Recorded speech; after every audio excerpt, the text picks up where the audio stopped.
എന്ന് പിന്നെ തിരുമേനി ചടങ്ങുകൾ പെട്ടെന്ന് തുടങ്ങിക്കോളൂ. ആയിക്കോട്ടെ. अयं मुहूर्तस्य मुहूर्तोऽस्तु निश्चितार्ध शुभ समये सूर्यादीनां नवानां ग्रहाणाम् अत्यन्त आनुकूल्यता फलसिद्धिरस्तु।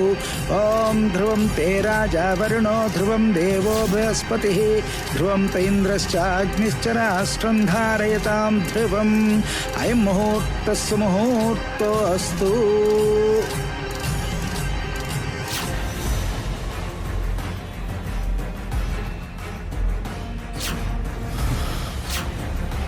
നിന്നെ ഞാൻ സ്നേഹിച്ചതുപോലെ ഈ ലോകത്ത് മറ്റാരെയും ഞാൻ സ്നേഹിച്ചിട്ടില്ല മഞ്ജരി.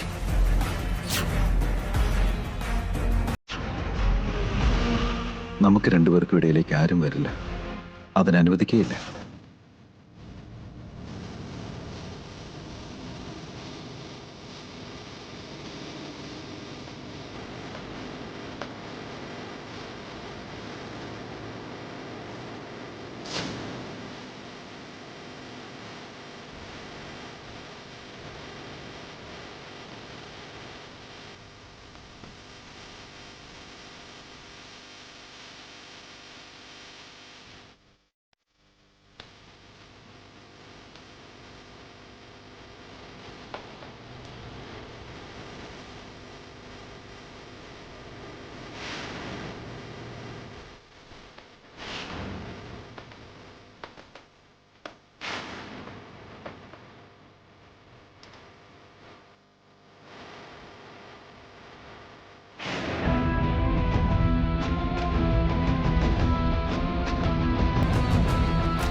എന്റെ മോന്റെ സന്തോഷമാണ് എനിക്ക് വലുത്.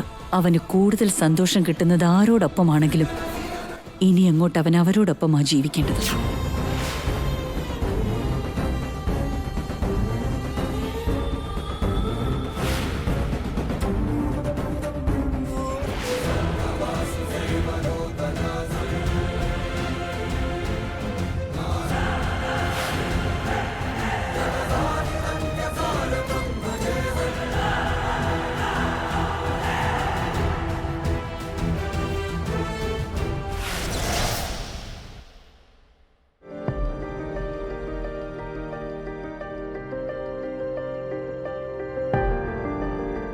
മേഘനെ ഒന്നിങ്ങോട്ട് വന്നേ. എന്നാ ഞങ്ങൾ ഇറങ്ങുക. എന്നാ പിന്നെ ആയിക്കോട്ടെ. എന്താ അമ്മേ പറഞ്ഞോളൂ. വേറെ ഒന്നുമില്ല മേഘനെ, എനിക്ക് ചെറിയൊരു സംശയം. അതെന്താ അമ്മേ സംശയം? നിന്റെ സ്വഭാവം എനിക്ക് നല്ലോണം അറിയാം. നീ ഒരു കാര്യം ഏറ്റെടുത്ത് നടത്താൻ തീരുമാനിച്ച അത് എത്രത്തോളം സൂക്ഷ്മതയോടെ നീ ചെയ്യുന്നുള്ളത് പലതവണ ഞാൻ കണ്ടിട്ടുള്ളതാ മോളെ. അങ്ങനെയൊരു വ്യക്തി എൻഗേജ്മെന്റിന്റെ മോതിരം എവിടെയോ വെച്ച് മറന്നുപോയി എന്നുള്ളത് ഞാൻ വിശ്വസിക്കില്ല. സത്യത്തിൽ എന്തോ ഉണ്ടായത്? എന്താണെങ്കിലും എന്നോട് പറ. നീ ധൈര്യമായിട്ട് പറഞ്ഞു. അമ്മേ സത്യത്തില് എൻഗേജ്മെന്റ് റിങ്സ് ആരോ മോഷ്ടിച്ചതാണെന്ന് തോന്നുന്നു. മോഷ്ടിച്ചെന്നോ? അതെ, മോഷ്ടിച്ചമ്മേ.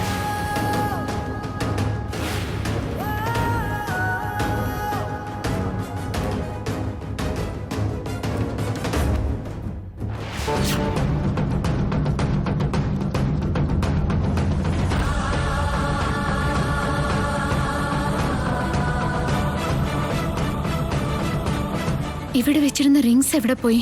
ഞാനിത് ഇവിടെ കൊണ്ട് വെച്ചതായിരുന്നല്ലോ. ഇപ്പൊ കാണുന്നുമില്ല. ആരെടുത്തതായിരിക്കും? ഇവിടെ വന്നവരാരെങ്കിലും മോഷ്ടിച്ചതായിരിക്കോ?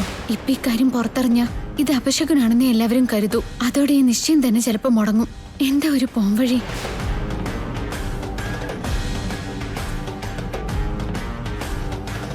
വിവേക്, എൻഗേജ്മെന്റിന്റെ റിങ്സ് കാണുന്നില്ല. റിങ് കാണുന്നില്ലെന്ന് പറഞ്ഞ ആരും അത് മോഷ്ടിച്ചതാണെന്ന് തോന്നുന്നു. ഇനിയിപ്പോ എന്താ ചെയ്യാ? ഈ കാര്യം മറ്റുള്ളവരറിഞ്ഞാ ആകെ പ്രശ്നമാവും. ചിലപ്പോ ഈ എൻഗേജ്മെന്റ് പോലും നടന്നു എന്ന് വരില്ല. അതുകൊണ്ട് നീ പെട്ടെന്ന് ചെന്ന് വേറെ റിങ്സ് വാങ്ങിച്ചോണ്ട് വാ. ശരി മേഘനടുത്തി. വിവേക്, എന്താ അടുത്തി? സെയിം ഡിസൈൻ റിങ്സ് ആയിരിക്കണം. ഇന്നലെ ഞാൻ വാങ്ങിച്ചത് നിനക്ക് ഓർമ്മയുണ്ടല്ലോ അല്ലേ? ആയിക്കോട്ടെ, ഞാൻ നോക്കിക്കോളാം അടുത്തി. ഓക്കെ, പെട്ടെന്ന് പോയിട്ട് വാ. വിവേകിനെ ഞാനാ വീണ്ടും ജ്വല്ലറി ഷോപ്പിലേക്ക് അയച്ചത്. എന്നിട്ട് തിരുമേനി ചോദിച്ചപ്പോ അതുണ്ടായിരുന്നില്ലല്ലോ. ശരിയാണ്, വിവേക് എത്താൻ കുറച്ച് വൈകിപ്പോയി.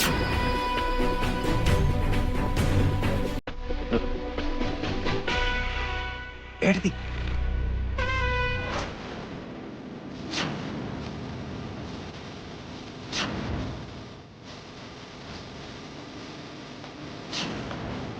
ആ ഒരു മിനിറ്റ് തിരുമേനി, റിങ് എവിടെയുണ്ടെന്ന് ഇപ്പൊ എനിക്ക് ഓർമ്മ വന്നു.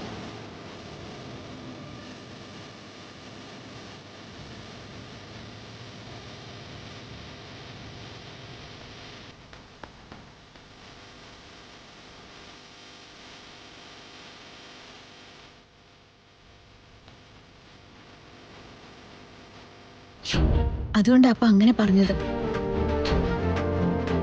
നിന്നെ കാണുമ്പോ എനിക്ക് വല്ലാത്ത അഭിമാനം തോന്നുന്നു മേഘനെ. പ്രസാദേട്ടനും ഫാമിലി നിന്നിൽ അർപ്പിച്ച വിശ്വാസം വെറുതെ ആയില്ലല്ലോ മോളെ. മാത്രമല്ല നമ്മുടെ കുടുംബത്തിന്റെ അഭിമാനവും നീ കാത്തു. നിന്നെപ്പോലൊരു മരുമകൾ എന്റെ ഭാഗ്യ. നീ കാരണം ഇന്ന് ഈ നിശ്ചയം നല്ല രീതിയിൽ നടന്നത്. എല്ലാവരുടെ മനസ്സിലും ആ സന്തോഷമുണ്ട്. അല്ലായിരുന്നെങ്കിൽ നിശ്ചയം മുടങ്ങുമായിരുന്നു. ആകെ എല്ലാവരും വിഷമത്തിലുമായേനെ. Really I am very proud of you മേഘനെ.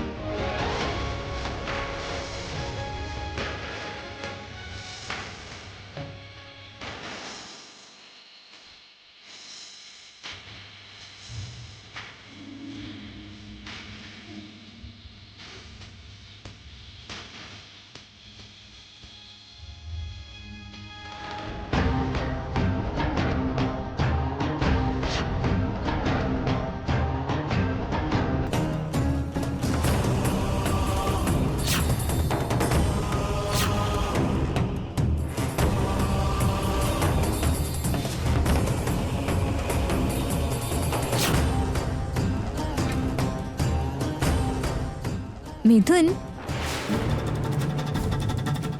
ഇന്ന് ജ്യൂസ് കുടിക്ക്. നമ്മുടെ ബന്ധത്തെയും പ്രണയത്തെയും വിശ്വാസത്തെയും എല്ലാം തല്ലിക്കെടുത്തിട്ട് ഇപ്പൊ എന്നെ കൂളാക്കാനായിട്ട് അവള് കൂൾ ഡ്രിങ്ക്സുമായിട്ട് വന്നിരിക്കുന്നു. ഇത് കേട്ടാ ഞാൻ മാത്രാണ് തെറ്റുകാരി എന്ന് തോന്നൂല്ല മിഥുൻ. ഓഫ് കോഴ്സ് നിന്റെയാണ് തെറ്റ്. അതിനെ ന്യായീകരിക്കാൻ നോക്കല്ലേ. നീ ഞാൻ ചോദിച്ചപ്പോ തന്നെ കല്യാണത്തിന് സമ്മതിച്ചിരുന്നെങ്കിൽ കാര്യങ്ങൾ ഇവിടെ വരെ എത്തില്ലായിരുന്നല്ലോ മിഥുൻ. ഇങ്ങനൊരു എൻഗേജ്മെന്റിന്റെ ചക്രവ്യൂഹത്തിൽ ഞാനും കിടന്ന് കറങ്ങില്ലായിരുന്നല്ലോ. ഫസ്റ്റ് ഓഫ് ഓൾ നീ ആ നീരജുമായിട്ട് അടുക്കാതിരുന്നെങ്കിൽ, അവനെ കുറച്ച് അകറ്റി നിർത്തിയിരുന്നെങ്കിൽ നിനക്ക് നീരജിനോട് പ്രേമാണെന്നുള്ള തോന്നൽ ആരുടെ മനസ്സിലുണ്ടാവില്ലായിരുന്നു. അങ്ങനെ തോന്നിയത് കൊണ്ടല്ലേ സിറ്റുവേഷൻസ് ഈ എൻഗേജ്മെന്റ് വരെ എത്തിയത്. വേണ്ടതല്ല നീ ചെയ്തിട്ട് ഇപ്പൊ എന്നെ കുറ്റം പറയുന്നോ? ഞാനൊരു കാര്യം ചോദിച്ചാൽ സത്യം പറയണം. പ്രശ്നങ്ങളൊന്നും ഇല്ലാതെ നീങ്ങിക്കൊണ്ടിരിക്കുന്ന നിന്റെ ജീവിതത്തെക്കുറിച്ച് മാത്രമേ നീ ചിന്തിക്കുന്നുള്ളൂ. മറിച്ച് നമ്മൾ തമ്മിലുള്ള ഒരു ജീവിതത്തെക്കുറിച്ച് നീ ഇപ്പൊ ചിന്തിക്കാറ് പോലും ഇല്ലല്ലോ. അങ്ങനെ ചിന്തിച്ചതുകൊണ്ട് മാത്രമല്ലേ ഒരു 10 മാസം കൂടി കാത്തിരിക്കാൻ ഞാൻ പറഞ്ഞത്. ആ 10 മാസം കഴിഞ്ഞിരുന്നെങ്കിൽ ഞാൻ നിന്നെ ഉറപ്പായിട്ടും കല്യാണം കഴിക്കുമെന്ന് സത്യം ചെയ്തിരുന്നല്ലേ. പക്ഷെ നിനക്കതിന് കഴിഞ്ഞില്ല. വെറും 10 മാസമല്ലേ ഞാൻ പറഞ്ഞോളൂ. കാത്തിരുന്നില്ലല്ലോ. അപ്പൊ നിനക്ക് ധൃതി. ആ എടുത്തുചാട്ടത്തിന്റെ ഫലം തന്നെയാ ഇന്നിവിടെ നീരജുമായിട്ട് നടന്ന നിന്റെ കല്യാണ നിശ്ചയം. മിഥുൻ, അതൊക്കെ അവിടെ നിക്കട്ടെ മിഥുൻ. ഇപ്പോഴെങ്കിലും നീ എന്റെ കഴുത്തിൽ ഒരു താലി കെട്ടാൻ തയ്യാറാണെന്ന് മാത്രം പറ. ഈ 2 ദിവസത്തിനകം നമ്മുടെ കല്യാണം നടന്ന പിന്നെ ഈ നിശ്ചയം പോയിട്ട് നീരജു അവന്റെ ഫാമിലി എന്റെ കൺമുൻപിൽ പോലും വരില്ല. എത്ര വട്ടം പറഞ്ഞാലും നിനക്ക് കാര്യമൊന്നും മനസ്സിലാവില്ലേ. ഒരിക്കൽ കൂടി ഞാൻ പറയാം, ശ്രദ്ധിച്ചു കേട്ടോ. ഇനിയൊരു 10 മാസം നിനക്ക് കാത്തിരിക്കാൻ പറ്റുമെങ്കിൽ നിന്റെ ഈ കഴുത്തിലൊരു താലി കെട്ടി നിന്നെ എന്റെ ഭാര്യയാക്കിയിരിക്കും ഞാൻ. അന്ന് പറഞ്ഞ അതേ കാര്യം തന്നെ എനിക്ക് പറയാനുള്ളൂ. ഈ വാക്ക് ഞാൻ ഒരിക്കലും തെറ്റിക്കുകയില്ല. ഇനി എന്താ ചെയ്യേണ്ടതെന്നുള്ളതിനെ പറ്റി നീ തന്നെ തീരുമാനിച്ചോ.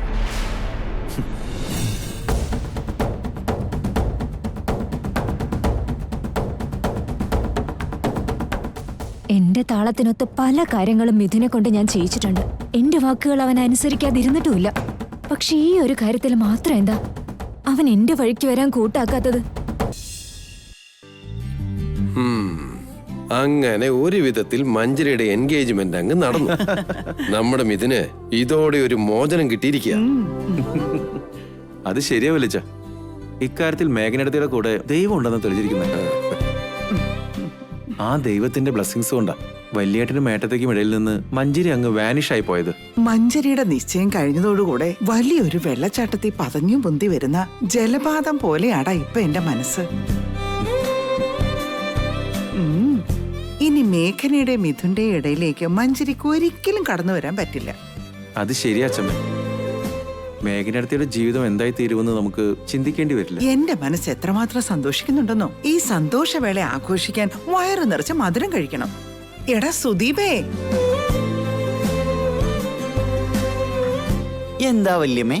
നീ അടുക്കളയിൽ ചെന്നേ കുറച്ച് നല്ല സ്വീറ്റ്സ് എടുത്തു. വല്യമ്മ ചോദിച്ച സ്വീറ്റ്സ് തരരുതെന്ന് മേഘന ചേച്ചി എന്നെ താക്കീത് ചെയ്തിരിക്കുക. എടാ സുദീപേ, ഞാനിപ്പൊ നല്ല സന്തോഷത്തിലാ. ഈ സന്തോഷം നീ വെറുതെ നശിപ്പിക്കരുത് കേട്ടോ. അതുകൊണ്ടല്ല വല്യമ്മേ. നീ ഞാൻ പറഞ്ഞതങ്ങ് അനുസരിച്ചാ മതി. പോയി എടുത്തോണ്ട് വാ. വല്ലതും ഉണ്ടോന്ന് നോക്കട്ടെ. അമ്മ അച്ഛമ്മാള് കൊള്ളാലോ. നമ്മുടെ പാവം സുദീപിനെ പേടിപ്പിച്ച് കളഞ്ഞല്ലോ. ഞാൻ ചുമ്മാ ഒരു നമ്പർ ഇറക്കിയതല്ലേ. അങ്ങനെ പേടിപ്പിച്ചില്ലെങ്കിൽ അവൻ എനിക്ക് സ്വീറ്റ്സ് തരില്ല.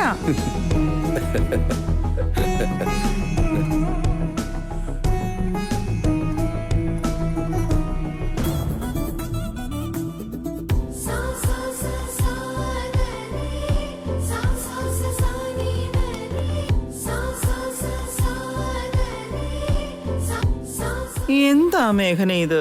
പറ്റില്ല അച്ഛമ്മേ. അച്ഛമ്മ കൊച്ചു കുട്ടിയൊന്നുമല്ലല്ലോ. തല്ലി പഠിപ്പിക്കേണ്ട പ്രായമാണോ അച്ഛമ്മേ? അച്ഛമ്മ സ്വീറ്റ്സ് കഴിക്കാൻ പാടില്ല. ഞാൻ നല്ല സന്തോഷത്തിലാന്ന് പറഞ്ഞില്ലേ. അത് ആഘോഷിക്കാനെങ്കിലും ഞാൻ സ്വീറ്റ്സ് കഴിച്ചോട്ടെ. ഇന്നെന്താ അച്ഛമ്മയ്ക്ക് അത്ര സന്തോഷം? മഞ്ജരിയുടെ എൻഗേജ്മെന്റ് കഴിഞ്ഞില്ലേ മോളെ? അതോടെ ഈ വീട്ടിലെ എല്ലാവരുടെയും ടെൻഷനും പോയി കിട്ടി. അതിന്റെ സന്തോഷാ മോളെ. ടെൻഷൻ പോയെന്നോ? മഞ്ജരിയുടെ എൻഗേജ്മെന്റിന്റെ കാര്യത്തിൽ ഇവിടെയുള്ളവർക്ക് എന്ത് ടെൻഷനാ അച്ഛമ്മേ?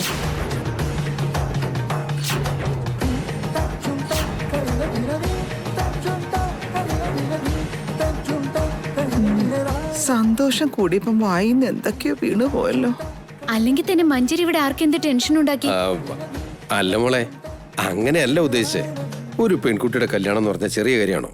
മഞ്ജരിയുടെ കല്യാണം പെട്ടെന്ന് നടക്കണമെന്നും അവളെ ഭർത്താവിന്റെ വീട്ടിലേക്ക് അയക്കണമെന്നും ആതിര എത്ര നാളായിട്ട് ആഗ്രഹിക്കുന്നതാണെന്നോ? മഞ്ജരിയുടെ വിദ്യാഭ്യാസത്തിന് സൗന്ദര്യത്തിന് ഒത്തൊരു ചെറുക്കനെ എവിടുന്ന് കിട്ടുമെന്നുള്ള ടെൻഷനിലായിരുന്നു. ആ ടെൻഷനല്ലേ ഇപ്പൊ ഒരു പരിഹാരമായിരിക്കുന്നേ. അവളുടെ ആ വിഷമം കാണുമ്പോ എനിക്ക് വല്ലാത്ത ടെൻഷനായിരുന്നു.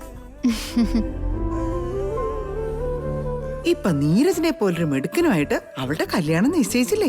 അങ്ങനെ നോക്കുമ്പോ ഞങ്ങളുടെ എല്ലാവരുടെയും ടെൻഷൻ തീർന്നല്ലേ. ഓ, അത്രയുള്ളോ? ഇതില് ടെൻഷൻ അടിക്കേണ്ട കാര്യമൊന്നുമില്ലല്ലോ അച്ഛമ്മേ. ദൈവം വലിയവനാ. ആരെ എവിടെ കൊണ്ടുപോയി വെക്കണമെന്നും ആരോട് ചേർക്കണമെന്നും എല്ലാം നേരത്തെ എഴുതിയിട്ടുണ്ടാവും.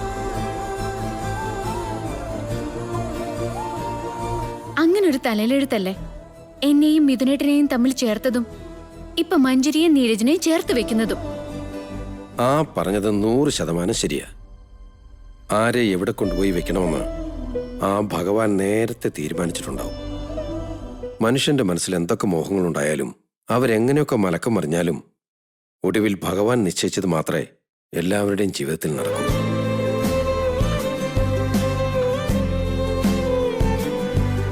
ദൈവം തീരുമാനിച്ചിരിക്കുന്നവർ മാത്രമേ ഒന്നിച്ച് ജീവിക്കുകയുള്ളൂ. അത് ഈയിടെയായിട്ടാണ് ഞങ്ങൾക്ക് ശരിക്കും മനസ്സിലാവുന്നത്. വല്യച്ഛൻ ഒത്തിരി വികാരധീനനാവരുതേ. ഇത്രയ്ക്ക് ഇമോഷൻ ശരീരത്തിന് നല്ലതല്ല. മേഘനെ, ഇപ്പൊ കാര്യങ്ങളുടെ കിടപ്പ് മനസ്സിലായില്ലേ? ഇനിയെങ്കിലും എന്റെ സന്തോഷം ആഘോഷിക്കാൻ ഒരു സ്വീറ്റ് താ മോളെ. അച്ഛമ്മയ്ക്ക് ആഘോഷിക്കാൻ വേണ്ടി ഈ ഒരു ചെറിയ കഷ്ണം മതി. കഴിച്ചോട്ടോ. എന്റെ അച്ഛമ്മ എല്ലാം കൊളാക്കിയാണ് ഇപ്പൊ തന്നെ. ഒരു പ്രശ്നം അങ്ങ് അകന്ന് പോയതേ ഉള്ളൂ കേട്ടോ. ആ വായൊന്ന് അടക്കി വെക്കണ്ട അച്ഛമ്മേ. അല്ലെങ്കിൽ നമ്മുടെ മഞ്ജരിയുടെ കാര്യം ഏട്ടത്തി ഇപ്പൊ മനസ്സിലാക്കില്ലായിരുന്നു. ശരിയാടാ, ഞാൻ പോലും അറിയാതെ എന്റെ നാവൊന്ന് തന്നെയേ. സാരമില്ല, പോട്ടെ. ഇനിയെങ്കിലും നാവിനൊരു ചങ്ങലിട്ട് വെക്കേ.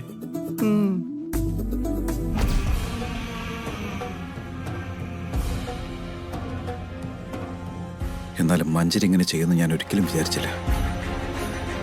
ഞാൻ പറയുന്നൊന്നും അവൾ മനസ്സിലാക്കുന്നുമില്ല. എന്ത് ദേഷ്യം ഉണ്ടെങ്കിലും നീരജുമായിട്ടുള്ള നിശ്ചയത്തിന് അവൾ എങ്ങനെ സമ്മതിച്ചു?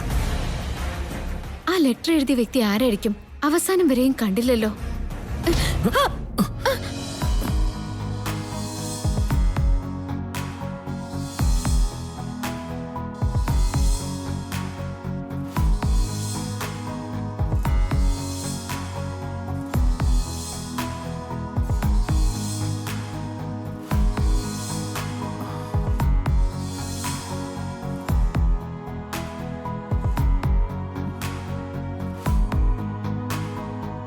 മിഥുനേട്ടന് എന്ത് പറ്റി? ഇവിടെയൊന്നും ഇല്ലല്ലോ ആള്. അങ്ങനെ എന്താ ഇത്രയ്ക്ക് ആലോചിക്കുന്നേ? ഏയ് ഒന്നുമില്ല മേഘനെ.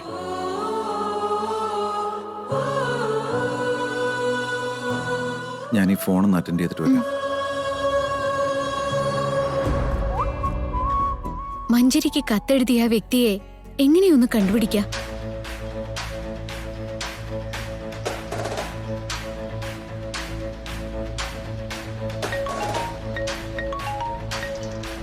ഹലോ.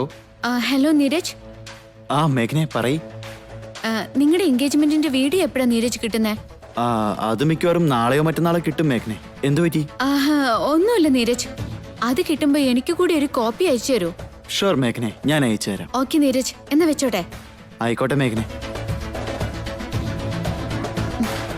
ഉറപ്പായും എൻഗേജ്മെന്റ് വീഡിയോയിൽ മഞ്ജരിയെ കാണാനെത്തിയ അവളുടെ ബോയ്ഫ്രണ്ട് ഉണ്ടായിരിക്കും. അയാളെ എങ്ങനെയെങ്കിലും കണ്ടുപിടിക്കണം.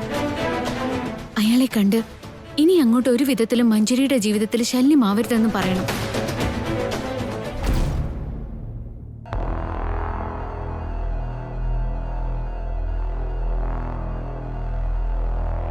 മിഥുന്റെ ജീവിതം ഇപ്പോഴൊരു കരയെത്തിയിരിക്കുന്നു. അവനെ വീണ്ടും കുഴി ചടിക്കാൻ ഞാൻ അനുവദിക്കില്ല.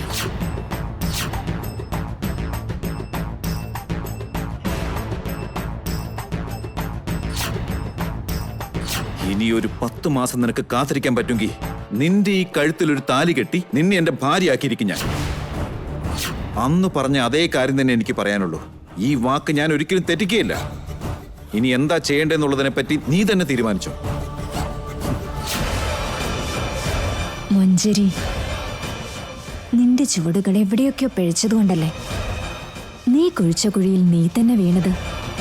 നിന്റെ കളി പാളിയതുകൊണ്ടാണ് നീരജുമായുള്ള നിശ്ചയം നടന്നത്. ഇനിയുള്ള ചുവടുകൾ മാറ്റിപ്പിടിച്ചാൽ മാത്രമേ പാളം തെറ്റാതെ മുൻപോട്ട് നീങ്ങാനാവൂ. ഒരിക്കൽ കൂടി ഒന്ന് പിഴച്ചാൽ നിന്റെ ജീവിതം ഒരു നഷ്ട സ്വപ്നത്തിന്റെ അവശേഷിപ്പായി നീരജുമൊത്ത് ജീവചവമായി ജീവിക്കേണ്ടി വരും. ഇപ്പൊ എന്നെ കല്യാണം കഴിക്കണമെന്ന് മിഥുന്റെ കാല് പിടിച്ച് ഞാൻ കരഞ്ഞ് അപേക്ഷിച്ചതാണ്. അതിപ്പോ നടക്കില്ലെന്ന് അവൻ പറഞ്ഞു. എന്ന് കരുതി മിഥുൻ പറഞ്ഞതുപോലെ ഇനിയൊരു 10 മാസം കാത്തിരിക്കുക എനിക്ക് പറ്റുന്നതല്ല. അങ്ങനെ ഞാൻ കാത്തിരിക്കാൻ സമ്മതിച്ച ഈ 10 മാസങ്ങൾക്കുള്ളിൽ എന്ത് വേണമെങ്കിലും സംഭവിക്കാം. സോ മിഥുനെ മറ്റൊരു രീതിയിൽ ഡീൽ ചെയ്യേണ്ടിയിരിക്കുന്നു. അവൻ പോലും അറിയാതെ കല്യാണത്തിന്റെ ഒരുക്കങ്ങൾ നടത്തി അവസാന നിമിഷം പിടിച്ച പിടിയാലെ അവനെ കൊണ്ട് താലി കെട്ടിക്കണം. അങ്ങനെ സംഭവിച്ചാൽ മാത്രമേ ഇനി മിഥുനെ എനിക്ക് എന്റെ സ്വന്തമാക്കാനാവൂ. Yes Manjari, you can do it.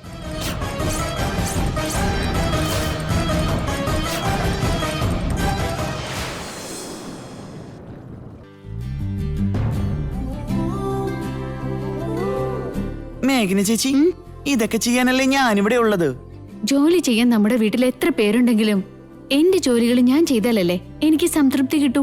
എല്ലാരും ചേച്ചിയെ പോലെ ആയിരുന്നെങ്കിൽ എത്ര നന്നായിരുന്നു. അതെന്താ, എന്തിനാ അങ്ങനെ? നിനക്കൊരു പണിയില്ലാതെ വെറുതെ ഇരിക്കാനല്ലേ? അയ്യോ, അങ്ങനെയൊന്നും അല്ല മേഘന ചേച്ചി. അവരവരുടെ ജോലി അവരവര് തന്നെ ചെയ്താൽ നന്നായിരിക്കുമെന്നേ പറഞ്ഞുള്ളൂ. ഞാൻ ചുമ്മാ പറഞ്ഞതാ. മേഘന ചേച്ചി, അതല്ല എങ്ങതാ.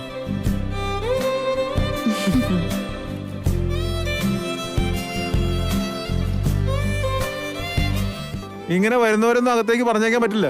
ഇവിടുന്ന് പോവാൻ നോക്ക്. മുതലാളി അറിഞ്ഞാലേ എന്റെ ജോലി പോവും. പോ. വലിയ വീട്ടുകാരാകുമ്പോ എന്തെങ്കിലുമൊക്കെ തരുമല്ലോ എന്ന് കരുതിട്ടാ.